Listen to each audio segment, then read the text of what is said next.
Добрый день. Ситуация у нас все равно становится напряженной. За вчерашний день у нас подтвержденных новых случаев 55.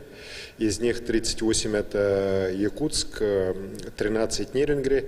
Ну, что касается Нерюнгри, эти люди уже давно на самом деле на лечении, просто подтверждение их анализов здесь шло через город Якутск, управление Роспотребнадзора, поэтому несколько процесс затянулся.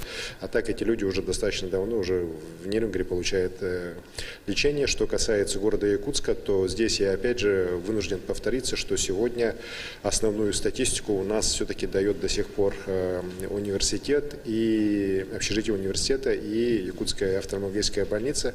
В общей сложности из 609 случаев коронавирусной инфекции, которые были в Якутске, точнее в Якутии у нас зарегистрированы всего, так, у нас свыше 150, это вот 2 объекта, то есть более четверти.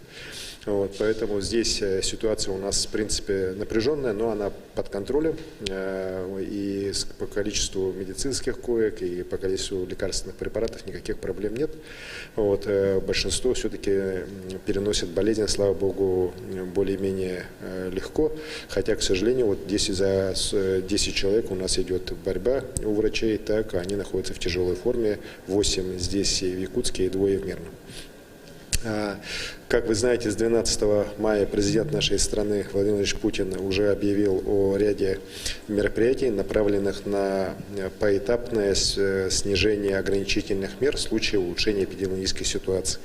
Мы в республике тоже приняли такое же решение, так оно связано с размерами республики, и у нас 4 зоны на сегодняшний день, такие, какие были, остались. По Арктике и труднодоступным населенным пунктам мы снимаем все ограничения, кроме массовых мероприятий количеством более 50 человек, которые там будут пока запрещены. По сельским территориям мы тоже снимаем основные ограничения, уже будет разрешена работа всех торговых предприятий, обслуживания.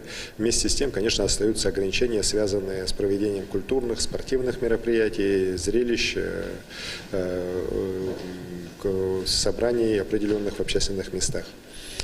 Что касается городов, то здесь мы, к сожалению, пока, вот имея такую статистику, особенности по городу Якутску, вот по Нерюнгри, по Мирному, где все-таки ситуация тоже не самая лучшая, мы снимать ограничения массово не можем.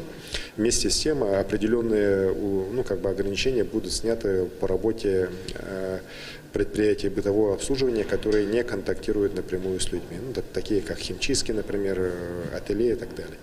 Вот. Вместе с тем, вот этот режим по городам у нас продлен ограничительный до 31 числа, 31 мая.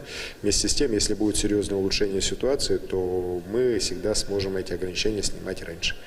Также у нас оставались в республике несколько территорий, где был карантин, в том числе вот Алдан, поселок Ленинский, пригород Алдана, ЧНД и поселок Дорожников под Кутаной в связи с значительным улучшением ситуации по Алдану, соблюдением всех мер, которые там были введены, и уменьшением уже количества заболевших. С сегодняшнего дня у нас режим карантина по Алдану и по Ленинскому снят. Вместе с тем там остается режим полной самоизоляции, ограничительных мер, которые действуют в других городах республики. По ЧНД и по Кутане мы будем вопрос отдельно рассматривать, тоже в зависимости от развития ситуации на этих объектах. Спасибо. Спасибо.